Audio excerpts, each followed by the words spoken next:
Movie की शुरुआत में हम देखते हैं कि 1981 में सैन फ्रांसिस्को में क्रिस गार्डनर, जो इस मूवी का मेन कैरेक्टर है, वो अपनी लिविंग के लिए मेडिकल डिवाइस बेचता है और अपने डेली रूटीन की तरह क्रिस अपने बेटे क्रिस्टोफर को डे केयर में छोड़ डालता है और उसके बाद कुछ हॉस्पिटल्स में जाकर अपनी मेडिकल डिवाइस बेचता है। क्रिस बताता है कि उसकी प्रॉब्लम ये है कि उसको मंथ की एक डिवाइस जरूर बेचनी है, लेकिन सभी हॉस्पिटल्स को लगता है कि ये डिवाइस बहुत महंगी है और इसकी कोई जरूरत भी नहीं है। अब इसकी वजह से क्रिस अपनी वाइफ लिंडा को अपने बेटे को डे केयर से लेने के लिए कहता है, इसके बावजूद भी कि लिंडा डबल शिफ्ट कर रही है। उसी रात को डिनर करते वक्त क्रिस रूबिक क्यूब को देखता है, जो पहले जैसा ही नया है। अब लिंडा क्रिस से पूछती है कि उसने सारे टैक्सेस पे कर दिए हैं ना, लेकिन क्रिस इस पर कहता है कि उसने और एक्सटेंशन मांगी है। और ये सुनकर लिंडा काम पर वापस जाने से पहले परेशान हो जाती है। जैसे लिंडा जाती है, क्रिस रूबिक क्यूब को सॉल्व करने लग जाता है और सोचता है कि ये तो इजी है। उसी दिन रास्ते में चलते वक्त क्रिस एक बिजनेसमैन को उसकी कार के साथ देखता है और उससे पूछता है कि तुम लिविंग के लिए क्या करते हो। वो आदमी कहता है कि वो स्टॉक ब्रोकर है। अब क्रिस इस पर कहता है कि इसके लिए ज्यादा एजुकेशन चाहिए होती है क्या।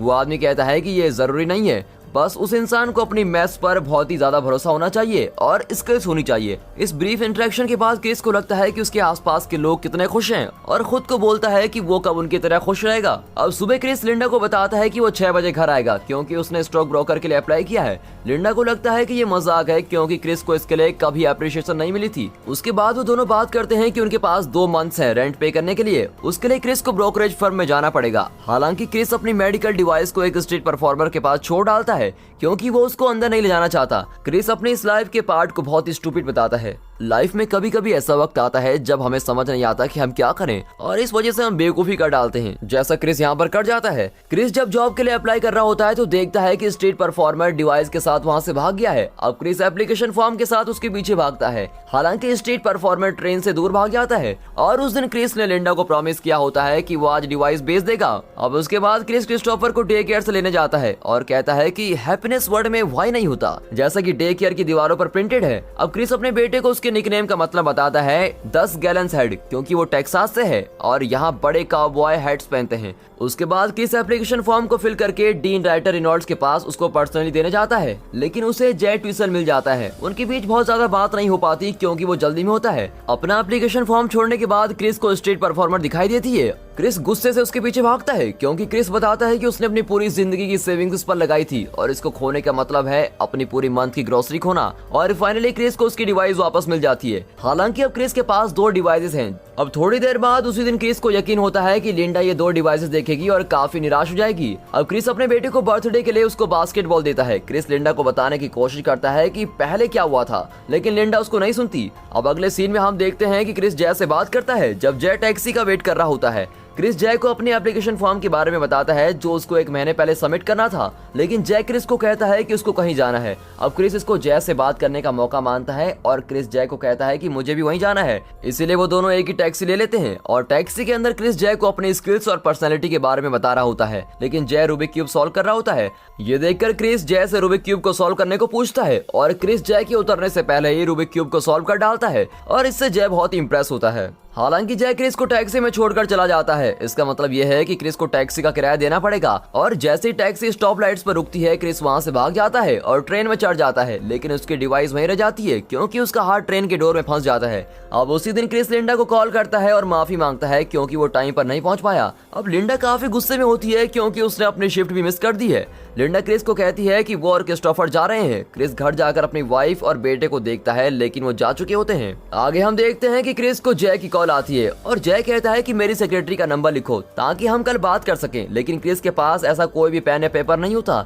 क्रिस को वो नंबर याद करना पड़ता है और पास वाले स्टोर में जाकर पेपर में लिख देता है। अब उस दिन क्रिस का लिंडा से सामना होता है जो अपने बेटे को डे केयर में छोड़कर आई है। जब लिंडा क्रिस को बता देती है कि वो खुश नहीं है तो क्रिस लिंडा को जाने को बोल देता है, लेकिन वो लिंडा को क्रिस्टोफर को ले जाने के लिए मना कर देता है। अब उस दिन के बाद क्रिस अपने बेटे को घर ले आता है और उसी रात को लैंडलॉर्ड क्रिस के घर आते हैं और उससे किराया मांगने लगते हैं, लेकिन क्रिस उनसे विनती करता है कि थोड़े दिन और दे दो, मैं बाद में तुम्हारा किराया दे दूंगा। अब लैंडलॉर्ड मान जाता है और क्रिस को 10 दिन का और टाइम देता है। अब अपनी लत में भरपूर क्रिस अपने रूम को खुद ही पेंट करता है। अगले दिन जब क्रिस वॉल्स पर व्हाइट पेंट बंद कर रहा होता है तो उसके दरवाजे को कोई नॉक करता है। जब क्रिस दरवाजे को खोलता है तो देखता है कि 2 पुलिसमैन खड़े हैं जो उसको अपने साथ स्टेशन ले जाने आए हैं। क्रिस को पार्किंग टिकट की वजह से पे करना पड़ता है, लेकिन पुलिस उसको ये बताती है कि कल 9:30 बजे तक ये वेरीफाइड होगा। अब क्रिस के पास कोई और चारा नहीं होता, इसलिए वो लिंडा को कॉल करता है और क्रिस्टोफर को डे केयर से लाने को कहता है। लिंडा मान जाती है, लेकिन वो एक कंडीशन रखती है कि वो क्रिस्टोफर को लेट वापस करेगी। अब उस दिन क्रिस इंटरव्यू के लिए डीन राइटर के पास भागता है और उसने वही कपड़े पहने होते हैं जो कि पहले पहने थे, क्योंकि उसके पास ज्यादा टाइम नहीं होता। जैसे ही क्रिस वहां पहुंचता है वो देखता है कि पैनल उससे काफी निराश है। फिर क्रिस उनको बिना बात घुमाए बताता है कि वो कल अरेस्ट हो गया था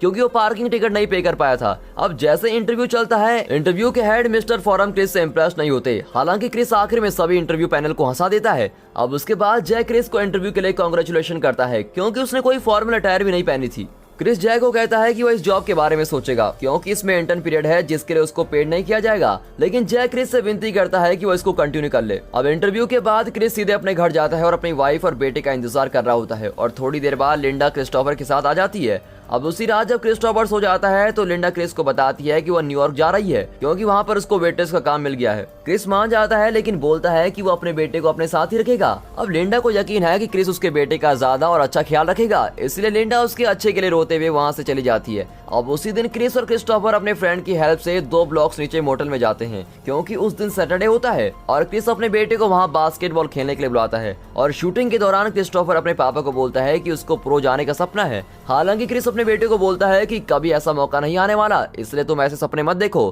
क्रिस देखता है कि उसके बेटे के एटीट्यूड में चेंजेस आ गए हैं और ये देखने के बाद क्रिस अपने बेटे को एनकरेज करता है कि तुम किसी के भी कहने पे मत डरा करो, कोई कुछ भी कहे तुम्हें उससे कोई लेना देना नहीं है। उसके बाद क्रिस और क्रिस्टोफर एक हॉस्पिटल में डिवाइस बेचने जाते हैं और हॉस्पिटल उसको खरीदने के लिए मान जाता है। क्रिस और उसके बेटे को तसल्ली होती है कि उनके पास थोड़े से पैसे आ जाएंगे और उसी दिन क्रिस इंटर्नशिप में ट्रेड के बारे में सीखने जाता है। लंच ब्रेक के टाइम में क्रिस मिस्टर फॉरम से मिलता है और उन्हें ग्रीट करता है। हालांकि उनके बीच कुछ ज्यादा बातचीत नहीं हो पाती क्योंकि क्रिस को उसकी मेडिकल डिवाइस मिल जाती है जो उसने टैक्सी ड्राइवर से भागते वक्त खो दी थी। अब क्रिस उसके पीछे भागता है जिसने वो मेडिकल डिवाइस पकड़ी है, लेकिन क्रिस उसको पकड़ नहीं पाता क्योंकि क्रिस की कार से टक्कर हो जाती है। क्रिस जब खड़ा होता है तो देखता है कि उसका एक शूज कहीं गुम हो गया है और वो प्रोग्राम में सिर्फ एक शूज के साथ ही चला जाता है। अब उसके बाद फिल्म में काफी ऐसे सीन्स दिखाए जाते हैं जिनमें क्रिस को बार बार ऑर्डर किया जाता है, कभी ये खरीदने के लिए तो कभी वो खरीदने के लिए। अगले सीन में हम देखते हैं कि क्रिस को कोई भी सफलता नहीं मिल रही है, इसलिए क्रिस डिसाइड करता है कि वो कंपनी के सीईओ से बात करेगा ताकि कुछ हो सके। अब लकीली क्रिस को कंपनी के सीईओ मिल जाते हैं। अब जैसे ही क्रिस बिल्डिंग से बाहर निकलने लगता है तो क्रिस को उसके इंटर्नशिप के बॉस मिस्टर फर्केश रोक देते हैं और कार को कहीं और पार्क करने के लिए कहते हैं और इसकी वजह से क्रिस मीटिंग मिस कर डालता है। उसी रात डिनर करते वक्त क्रिस अपने बेटे को कल की ट्रिप पर हेल्प करने को कहता है। क्रिस अपने बेटे को तभी राजी कर पाता है जब वो उसको कहता है कि हो सकता है कि हम कल फुटबॉल मैच देखने चले जाएं।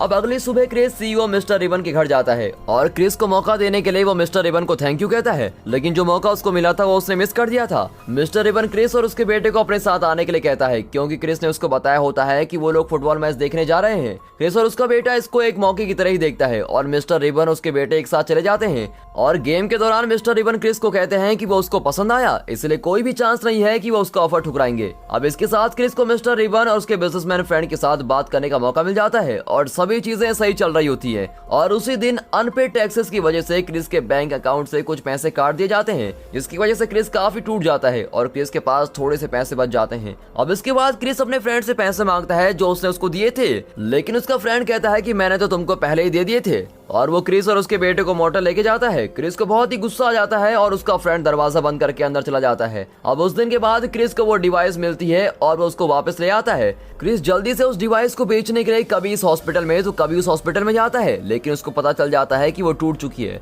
अब इसी दौरान एक हॉस्पिटल उसको खरीदने के लिए मान जाता है, लेकिन वो कहता है कि जब ये ठीक हो जाएगी हम तभी खरीदेंगे। क्रिस काफी परेशान हो जाता है। उसी रात क्रिस और क्रिस्टोफर अपने मोटल में अपने घर जाते हैं और देखते हैं कि उनका सामान घर के बाहर पड़ा है। क्रिस लॉक खोलने की कोशिश करता है लेकिन लॉक चेंज हो गया होता है। अब उन दोनों के पास कोई और ऑप्शन नहीं बचता और वो थके हारे ट्रेन स्टेशन पर चले जाते हैं। क्रिस्टोफर देखता है कि ये डिवाइस जो क्रिस ने पकड़ी है कहीं वो टाइम मशीन तो नहीं है। अब इस पर क्रिस कहता है कि ये टाइम मशीन ही है। बटन को प्रेस करने के बाद क्रिस बोलता है कि वो दोनों डायनासोर्स के टाइम में पहुंच जाएंगे। क्रिस्टोफर ये इमेजिन करके बहुत ही खुश हो जाता है। फिर वो दोनों बाथरूम में चले जाते हैं और यहाँ वो दोनों रात काटते हैं। जब क्रिस्टोफर सो जाता है तब क्रिस धीरे धीरे अपनी जिंदगी पर रोना शुरू कर डालता है। अब अगले सीन में हम देखते हैं कि क्रिस और क्रिस्टोफर होमलेस शेल्टर में जाते हैं, लेकिन उनको रिजेक्ट कर दिया जाता है क्योंकि वहां सिर्फ औरतें और बच्चे ही रह सकते हैं। फिर वो दोनों दूसरे होमलेस शेल्टर में जाते हैं, लेकिन वहां से भी उनको निकाल दिया जाता है क्योंकि सारे रूम्स भरे होते हैं और फॉर्चुनेटली उन्हें सिक्योरिटी लन के साथ रूम मिल जाता है। अब क्रिस अपनी डिवाइस को ठीक करता है। अगले सीन में हम देखते हैं कि क्रिस बताता है कि क्लाइंट के साथ जल्दी कॉन्वर्सेशन कैसे खत्म करनी है क्योंकि क्रिस और उसके बेटे को होमलेस शेल्टर की लाइन में जल्दी जाना है। फिर हम देखते हैं कि क्रिस और उसका बेटा होमलेस शेल्टर के अंदर भीड़ में खड़े हैं और क्रिस कल के इंटर्नशिप एग्जाम की तैयारी कर रहा है। अगले दिन क्रिस अपना एग्जाम जल्दी कर लेता है और बाहर जाते वक्त क्रिस को मिस्टर फॉरम मिल जाते हैं जो अभी टैक्सी से बाहर आए हैं। वो क्रिस से कुछ पैसे मांगते हैं। क्रिस के पास थोड़े पैसे होते हैं, लेकिन वो फिर भी $5 दे देता है। अब पैसे कमाने के लिए क्रिस अपने ब्लड को डोनेट करता है और उन पैसों से वो उस डिवाइस को ठीक करता है। होमलेस शेल्टर में क्रिस्टोफर क्रिस से पूछता है कि लिंडा उनको उनकी वजह से छोड़कर चली गई। क्रिस उसको बोलता है कि लिंडा के जाने से तुम्हें कोई भी लेना देना नहीं है। उसके बाद क्रिस्टोफर क्रिस को कहता है कि वो बहुत ही अच्छा फादर है और क्रिस सक्सेसफुली डिवाइस भी ठीक कर देता है। अब अगले दिन क्रिस डिवाइस को बेच डालता है जिससे उसको काफी पैसे मिलते हैं और वो दोनों होटल में सोने जाते हैं। उसके बाद क्रिस और क्रिस्टोफर इस एटमॉस्फेयर से दूर बीच में जाते हैं। अगले सीन में हम देखते हैं कि बाथरूम में जय क्रिस को ज्यादा क्लाइंट जोड़ने के लिए कांग्रेचुलेट करता है। उसके बाद क्रिस को मिस्टर फरकेश की कॉल आती है जो क्रिस को मिस्टर फॉरम के पास लेके जाता है। वो नोटिस करता है कि क्रिस ने न्यू शर्ट पहनी है। अब क्रिस उनको बताता है कि उसने ये इसलिए पहनी है क्योंकि आज उसका इंटर्नशिप का लास्ट डे है और इस पर मिस्टर फॉरम कहते हैं कि वो चाहते हैं कि क्रिस कल भी यही शर्ट पहन कर आए और उसको बताते हैं कि उसको फुल जॉब मिल गई है। क्रिस काफी कोशिश करता है कि वो अपने आंसू को रोक दे। क्रिस पैनल को थैंक यू कहता है और मिस्टर फॉरन क्रिस को उसके $5 वापस करते हैं जो उसने बोरो किए थे। क्रिस बिल्डिंग के बाहर जाता है और अपनी लाइफ के इस पार्ट को हैप्पीनेस कहता है। अब उसके बाद क्रिस सीधे अपने बेटे के पास डे केयर में जाता है और उसको टाइटली हग करता है। और ये फिल्म हमें बताती है कि क्रिस ने कैसे अपने इन्वेस्टमेंट को एस्टेब्लिश किया और एंड में हम देखते हैं कि क्रिस और उसका बेटा मजाक करते करते कहीं जा रहे हैं और उनके पास से रियल क्रिस गार्डनर गुजरता है और ये एपिलॉग बताती है कि क्रिस $multi-million की डील पा लेता है और यहाँ ये मूवी खत्म हो जाती है।